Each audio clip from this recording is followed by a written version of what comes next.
En Capital Radio, Conexión DIRCOM. Hola, bienvenidos y bienvenidas a un nuevo episodio de Conexión DIRCOM. Todo comunica. Soy Eva Mateo desde los estudios de Capital Radio y me acompaña en el control técnico Jorge Zumeta. Hoy nos asomamos juntos a un sector que viste mucho más que personas, un sector que genera empleo, impulsa comunidades y conserva oficios que forman parte de nuestra identidad. Hablamos de las pymes de moda, de esas marcas con alma que nacen cerca, apuestan por la producción local y logran crecer más allá de nuestras fronteras sin perder sus raíces. Porque detrás de cada taller, de cada hilo y de cada prenda hay historias de trabajo, de talento y de compromiso. Hoy descubrimos cómo la comunicación ayuda a darles voz y a mostrar el valor de lo hecho aquí, en casa. Empezamos.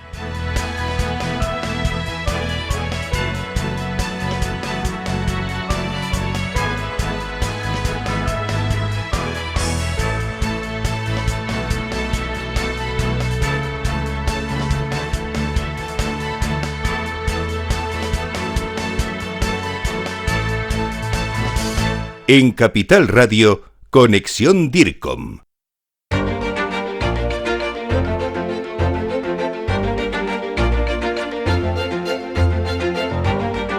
En Conexión DIRCOM hoy queremos conocer cómo la moda puede ser mucho más que tendencia. Vamos a hablar de esas marcas que nacen en lo local, crean empleo y gracias a la comunicación consiguen hacerse un hueco dentro y fuera de España. Nos acompaña Pablo López Carmona, CEO de Silbon, una firma nacida en Córdoba en el año 2009. Empezaron literalmente vendiendo desde el piso de sus abuelos paternos y hoy la marca vive en fase de expansión con ambición nacional e internacional y cuenta ya con más de 100 puntos de venta. Bienvenido, Pablo. Hola, muy buenas tardes, ¿qué tal? Muchas gracias por la invitación. Gracias a ti por acompañarnos. También está con nosotros Elena Zubizarreta, cofundadora y CEO de Zubi, una marca madrileña creada en 2012 junto a su hermana Mercedes. Su aventura comenzó con una colección de bolsos inspirados en sus viajes y hoy se ha convertido en una firma de moda con identidad propia que produce íntegramente en España y vende en más de 15 países. Bienvenida también a Conexión DIRCOM. Muchísimas gracias, encantada de estar aquí. La moda, cuando nace en lo local, tiene algo muy especial, ¿verdad? Conecta con las personas, genera empleo, crea identidad, como decíamos antes. Y vosotros además habéis creado desde cero marcas que se apoyan precisamente en estos valores. Os voy a preguntar, y empiezo con Pablo, ¿qué significa para cada uno de vosotros tener una moda con alma y cómo se traduce eso en vuestra comunicación? Bueno, pues la verdad que lo primero es un orgullo, ¿no? Porque yo creo que esto al final es algo que es disruptivo, ¿no? O sea, es algo que no va buscando no va buscando como último fin el mejorar la rentabilidad o el EBITDA de una compañía, ¿no? Es algo que yo creo que una empresa o la dirección o la propiedad de la compañía pues tiene que autoimponerse pues para sentirse bien con sus valores, ¿no? Yo creo que es el motivo por el cual nosotros lo hacemos, ¿no? O sea, mantenernos un poco fieles a nuestros orígenes y creer que bueno, que tiene más sentido a largo plazo construir una moda con ese alma o esos valores que apostar por otro estilo. Muy buena explicación. Elena, te dirijo la misma pregunta. ¿Cómo se comunica moda con alma? Pues la verdad que para nosotras es una manera absolutamente orgánica y natural. Lo que pasa con una marca que tiene detrás a dos socias que son hermanas y que es familiar, es que al final todo lo que trasladamos lo hacemos pues directamente y sin filtro y eso al fin y al cabo pues ese alma nuestra se trasluce y se traslada a la comunicación hacia nuestras clientas. Como decía, se ve perfectamente que detrás de Zubi hay unas caras y unas personas. Aparte que evidentemente nosotras pues apoyamos la marca con nosotras mismas en un 360. O sea, nosotros vivimos Zubi, somos Zubi, enseñamos Zubi y apoyamos en todos nuestros canales con nuestros propios perfiles también, pero de manera súper natural y orgánica y trasladando además, como decía, como somos personas las que hay detrás y tan cerca además del cliente, porque nosotros somos mucho más pequeñitos que Silbon, pero bueno, también muy potentes, pero también estamos muy detrás, pero también muy cerca del cliente. Entonces nuestra personalidad, nuestros valores, que encima además por ser familias, unos valores como muy familiares, pues se trasladan y permean directamente hacia el cliente y hacia lo demás.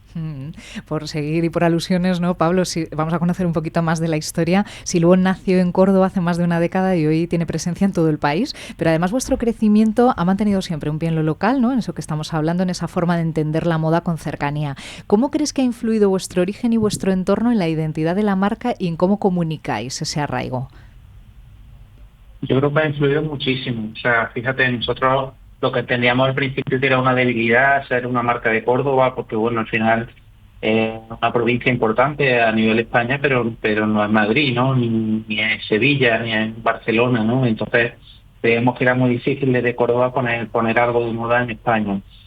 Y al principio casi que, no te voy a decir que lo ocultáramos, pero que tampoco lo nombrábamos tanto. Luego cuando empezamos la expansión y nos dimos cuenta de que nos costaba muchísimo vender en cualquier localidad fuera de Córdoba, y lo que nos mantuvo a flote durante esos primeros años, que fueron los más duros, pues nuestra clientela en Córdoba. Empezamos a volcarnos en Córdoba pues con todo tipo de acciones, desde apoyar deportistas jóvenes, artistas, hacer obras sociales en la ciudad, y poco a poco esa apuesta por Córdoba, bueno, donde seguimos manteniendo parte de fabricación.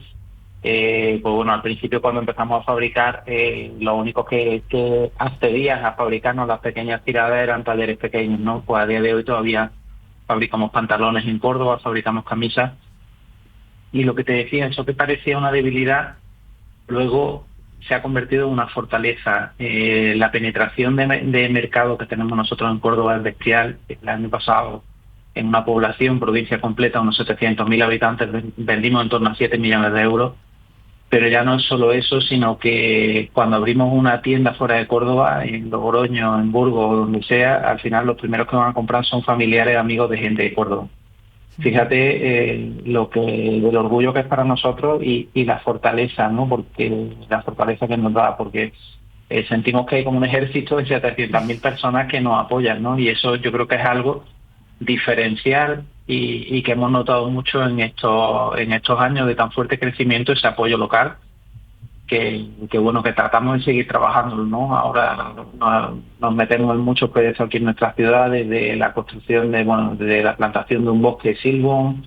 Ahora hemos iniciado un campus de formación profesional en retail moda, también liderado por nosotros. O sea que ese binomio que hace Silbon con su ciudad, con Córdoba, creemos que es parte importante de nuestro éxito. Desde luego un emblema, ¿no?, de ese éxito del que hablamos. Elena, en vuestro caso estábamos hablando antes, ¿no? Zubi surgió de una historia muy personal, ¿no?, de un viaje, de unas fotos y de una idea que terminó convirtiéndose en un proyecto también internacional. ¿Cómo lograsteis que esa historia íntima, esa historia pequeñita y familiar, se transformara en una marca que conecta también con tantas personas?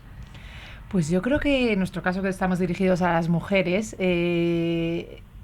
estábamos necesitando como de esos proyectos pequeños, un poco esa escalada de la moda rápida.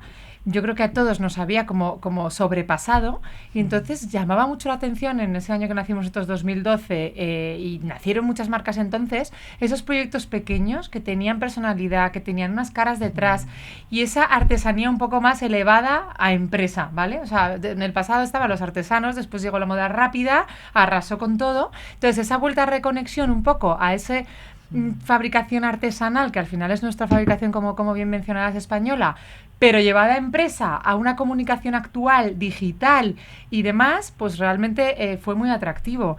Además, evidentemente las plataformas de comunicación, en ese momento fue sobre todo Instagram, que estaban como en un boom alucinante, te permitía llegar a todas partes. Entonces nos permitió claramente, ahora todo es más difícil, pero un crecimiento y una escalada mucho más rápido que si no hubiera sido hace muchos años abrir una tienda con toda la inversión que lleva en un lugar de Madrid y ver si conseguías clientes. Entonces toda esa plataforma un poco digital que te ayuda a amplificar el mensaje, pues evidentemente también te ayudaba a llegar más lejos y más rápido. Y luego además también, pues al final nuestras mujeres a las que nos dirigimos, que somos como nosotras mismas, nos gusta decir que somos nuestro propio target, porque hacemos lo que nos gusta, pues están en España, pero también están en Francia, en Bélgica y en otros lugares. Entonces, también podíamos conectar con ellas en otro idioma y a través de ferias internacionales y poder llegar a ellas. Entonces, la verdad que entre el mundo digital y esa, yo creo, necesidad que había de proyectos más especiales, pues yo creo que llegamos en ese momento y fue un caldo de cultivo muy interesante para darnos a conocer. Decías justo, Elena, llegar más lejos y llegar más rápido. Pablo, vosotros habéis crecido mucho en los últimos años, pero siempre habéis defendido el empleo de proximidad y todo lo que aporta vuestra marca a la economía local. ¿Cómo se comunica eso hoy, como decía Elena, ¿no? En un contexto donde la moda rápida sigue todavía no dominando el mercado? ¿Cómo hacéis para que ese mensaje cale en el público? Bueno, oye, una cosa, Elena, me estaría gustando verte, ¿no? Enhorabuena por lo que hacéis, porque la verdad que es súper chulo la marca y los valores en los que apoyáis, la verdad que enhorabuena. Muchas gracias. Y luego lo que nos dices, pues es difícil de o sea, nosotros el foco no lo tenemos puesto en comunicación en eso, ¿no? O sea, somos así, se ve, e intentamos que se note, ¿no? Nosotros tenemos un compromiso con todo nuestro entorno, o sea, desde, pues yo qué sé, o sea, desde con nuestros proveedores, por supuesto con nuestros clientes, con esto, pero también con nuestros empleados, ¿no? O sea, por ejemplo, este año ha sido el primer año donde hemos tenido jornadas continuas durante todo el año, o sea, jornadas intensivas, se están mejorando condiciones de trabajadores, incluso jornadas de menos de 40 horas, pues yo qué sé, pero que te digo que la comunicación en sí no la tenemos volcada en eso, o sea, porque tampoco creemos que tenga mucho sentido, ¿no? O sea, esperamos, no sé, que la clientela, pues bueno, poco a poco y de alguna manera, pues sea como un caldo de cultivo que vaya a acabar sonando. Sí que es verdad que por hacer una pequeña crítica, hay una cosa con la que no nos sentimos muy cómodos, ¿no? Y es que es verdad que la sociedad al final no valora tanto este tipo de acciones, ¿no? La moda de cercanía, utilizar prendas sostenibles. Hay un porcentaje de la sociedad, y yo creo que a futuro será muchísimo más, pero a día de hoy es poco, ¿no? Y hay poco apoyo luego desde las instituciones, ¿no? Para apoyar este tipo de políticas y para ayudarnos con problemas que tenemos las marcas y las empresas en los cuales nos vemos solos. Elena Zubí, por ejemplo, es un ejemplo, ¿no?, de cómo la comunicación, hablaba también Pablo de este tema, ¿no?, de cómo tejer comunidad alrededor de una marca de una u otra forma, ¿no?, utilizando la comunicación de una u otra manera. Has hablado antes de Instagram, de cómo utilizáis vuestros propios perfiles, cómo sois las propias embajadoras de marca. ¿Hasta qué punto ha sido la comunicación clave para abrir otros mercados? Pues la verdad que la comunicación, como siempre le gusta decir a mi hermana y socia, tiene que pesar casi igual o más que el producto. O sea, en este mundo en el que vivimos es clave. Y para nosotros siempre, como que también de nuevo nos salió un poco de manera natural, quisimos no dar solo producto, sino dar un universo detrás del producto. Es cierto que siempre nos inspiraron mucho marcas americanas que lo tenían como un poco más desarrollado toda esa área, todavía en España estábamos un poco atrás, pero eran marcas que de verdad creaban comunidades, creaban universos detrás y acompañaban a sus clientes, que eran más que eso, ¿no? Por no poner solo la palabra cliente. Entonces, para nosotros siempre fue como súper importante aportar muchas cosas. Entonces, desde nuestros eventos en la tienda de manera muy personal, dar a conocer todo nuestro universo en un montón de pilares culturales, de arte, de gastronomía, crear clubs alrededor de la marca, clubs de lectura. En su momento fuimos la primera marca de moda que tuvo un podcast, que ahora pues es súper habitual. La gente antes no sabía ni pronunciar esa palabra y fuimos las primeras que hace ya 7 años creamos el primer podcast de moda y nos era muy complicado de eso explicar un poco lo que era porque no era nada conocido. Siempre nos pareció muy importante. Es cierto que es de lo más difícil cuando una marca como la mía tiene tanto peso en esa parte un poco de comunicación universo y de fundadoras, es más difícil internacionalizar. Entonces, sinceramente, es un reto trasladar. ¿Y de qué manera trasladas todo ese universo que pesa tanto en mi marca a otros mercados. Entonces, en otros mercados hay que hablar mucho a través de la imagen, mucho a través del producto, de la calidad y del hecho en España, que la verdad que es una cosa que se valora mucho a nivel internacional. Pero sinceramente todavía estamos en un work in progress de conseguir trasladar ese mundo que tiene Zubi detrás a esa parte internacional para que de verdad también enamore mucho esa otra parte que tiene tanto peso. La comunicación de la internacionalización es otro podcast, ¿eh? Totalmente. Ahora me gustaría haceros una pregunta a ambos. La moda también refleja valores sociales y culturales. Por ejemplo, empezamos con Pablo. ¿Qué papel crees que debe jugar la comunicación a la hora de transmitir esos valores, pero sin perder, eso sí, la cercanía con las comunidades locales, con esas raíces de las que hablábamos? Bueno, pues yo creo que es muy importante. La verdad que escuchando a Elena, macho, me acuerdo mucho de quizás hace unos años cuando no habíamos crecido tanto y cuando llevaba esa parte del marketing la llevaba yo muy directamente, ¿no? Y la verdad que creo que es clave, ¿no? Esa personalización, o sea, que al final el cliente identifique a personas detrás de las marcas, ¿no? Creo que aporta un valor diferencial respecto de otros proyectos. Y la comunicación, pues, o sea, la pregunta era la comunicación, ¿me lo puedes repetir? Perdón. ¿Cómo os ayuda a transmitir los valores, ¿no?, que tiene vuestra propia marca, pero sin perder de vista vuestro origen, ¿no?, vuestras comunidades locales donde habéis crecido, ¿no?, donde es el origen de la marca? Sí, bueno, o sea, hay distintas acciones. Yo creo que es clave no perder el origen. Tú fíjate, antes hablábamos de internacionalización. Nosotros tenemos una tienda en París, estamos en Portugal con el Corte Inglés, en Latinoamérica abrimos ahora en Honduras, nos vamos a Miami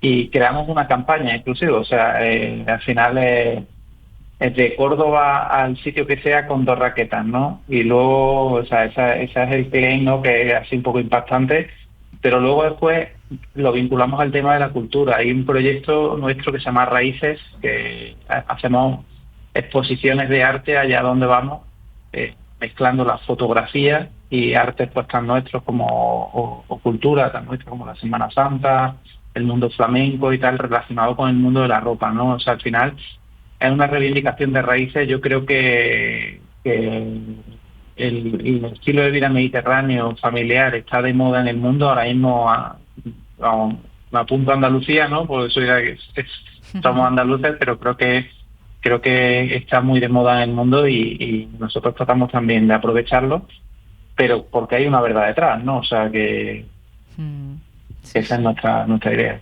Y la misma pregunta para Elena, ¿no? ¿Qué pizquita de valores habéis llevado, ¿no?, en esos retos que nos hablabas de internacionalización, de cómo comunicar, pero en otros países, en otros contextos donde la manera, ¿no?, en la que se llega es otra? ¿De qué manera habéis llevado esos valores a esos otros países? Bueno, la verdad que sobre todo siendo súper embajadoras del hecho en España, la verdad. Siempre hemos querido dar mucha voz y ser muy transparentes con nuestros talleres. Nosotros rehabilitamos, por ejemplo, el taller de nuestros bolsos, esos bolsos de paisajes con los que todo empezó y que siguen siendo súper importantes para nosotros. Sigue siendo el mismo. Rehabilitamos a unas mujeres que habían trabajado en un taller más grande en un pueblito muy pequeñito de Cuenca. Se juntaron 17 años después para volver a crear el taller ellas mismas. Nosotros alquilamos además la nave donde ellas habían trabajado y crearon ahí su taller y siguen con nosotras desde entonces cosiendo para nosotras. Entonces siempre reivindicamos a través de nuestra comunicación, en nuestros catálogos y demás, esa artesanía y esa recuperación de artesanía que tanto se ha perdido en España, también con nuestros marroquineros, con los talleres también de textil, de ropa, cada vez son más. Están desapareciendo por todos lados y es una pena, cada vez nos cuesta más. Tenemos muchas veces muchas ideas en la cabeza de cosas que queremos hacer y que de repente pues en España no lo consigues, o no lo consigues porque están cerrados o porque no lo consigues a un precio que pueda realmente sacarlo adelante. Entonces, toda esa transparencia y esa recuperación de talleres tratamos de plasmarlo y de verdad de contarlo con esa trazabilidad de artesanía con nuestros productos en todos los foros que podemos. Y también en nuestra comunicación también yo creo que se plasma un poco el ser orgullosamente pequeñas, como me gusta a mí decir, y en trasladar también una compra responsable. somos así, a lo mejor no conseguimos ser gigantescas, pero sí el trasladar que no necesitas 25 jerseys en tu armario. Nuestras etiquetas pone hecho responsablemente en España para durar varias vidas. Ese producto bueno, de calidad, que se cuida y se mantiene a lo largo de los años, como pasaba antes y que nos encantaría que volviera a pasar. Ojalá. Pues precisamente nos quedamos ahí. Os voy a pedir mucha brevedad, casi un titular para acabar, una última mirada al futuro, incluso ya os digo desde desde nuestra propia curiosidad, ¿cómo imagináis el sector de la moda española dentro de 10 años? Pablo, un titular. Bueno, yo creo que habrá menos marcas de moda y que el consumo será menor, o sea, y quedarán las más responsables, las que hagan las cosas con más respeto por el planeta, o sea, en general, y que cuiden más su ecosistema, ¿no? O sea, habrá mucho más comercio de ropa de segunda mano, en segunda y tercera y cuarta mano, y habrá menos espacio para esos eventos full price. O sea, es imposible, es materialmente imposible. No creo que haya otro sector donde se fabrique tantísimo producto sin que sea necesario. Totalmente de acuerdo con lo que decía Elena, ¿no? Del consumo responsable. Yo siempre recuerdo una frase que me decía mi padre: el precio de la ropa no es el que pone la etiqueta, es lo que pone la etiqueta entre las veces que lo usa. O sea, y nosotros somos muy fieles a eso, hacer un producto atemporal y de calidad que te dure 4, 5, 6, 7, 8, 10 años, ¿no? Y ese es el futuro. Entonces nosotros por eso construimos ese futuro sin mirar la cuenta de resultados como único fin, ¿no? Así que así es como veo yo el futuro en la moda. Gracias, Pablo. Elena, ¿cómo lo ve? Solo una frase: suscribo absolutamente todo lo que ha dicho Pablo. Después, Pablo, nos tenemos que sentar a hablar largo y tendido de todo esto, pero diría 2 palabras: responsabilidad y sostenibilidad. Eso es. Sí, muy bueno. Pues gracias a los dos. Vamos a tener que quedar a medio camino, ¿verdad?, entre Córdoba y Madrid. Gracias a los dos por compartir vuestra experiencia, por recordarnos que la moda, cuando tiene alma, y hemos hablado de mucha alma en esta moda, también puede transformar el tejido social. Ha sido un verdadero placer teneros a los dos en Conexión DIRCOM. Gracias. Muchas gracias por lo que hacéis, por apoyar la moda sostenible.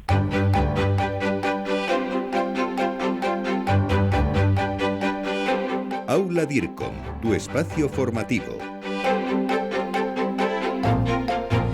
Hoy en Aula DIRCOM ponemos también nuestra mirada en la moda, un sector que combina creatividad, estrategia y mucha pasión. Y lo hacemos con Guillemet Sanz, socia directora de Nota Bene Comunicación, una agencia especializada en moda y lifestyle que lleva años ayudando a marcas a construir relatos auténticos y con proyección internacional. Le hemos pedido que nos comparta algunas claves de comunicación para pymes de moda con identidad local y presencia global. Adelante, Guillemet. Muchas gracias, Eva, por esta presentación.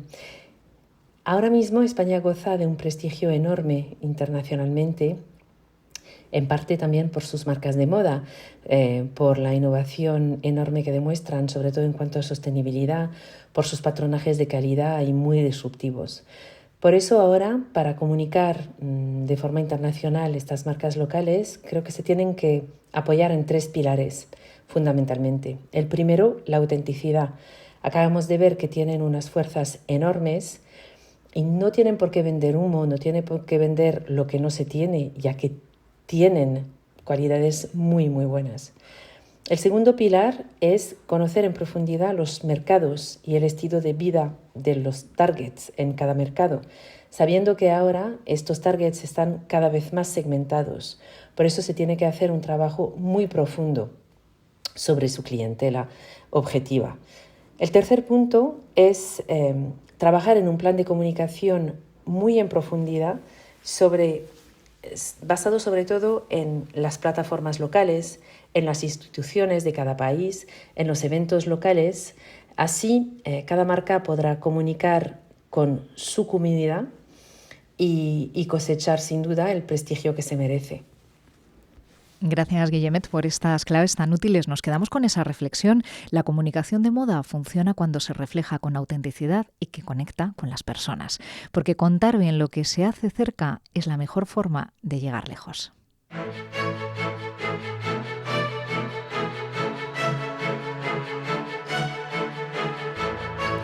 Y así cerramos este episodio de Conexión DIRCOM. Hoy hemos comprobado que la moda también puede tener alma, que detrás de cada prenda hay personas, talento y comunidades que crecen gracias a la comunicación.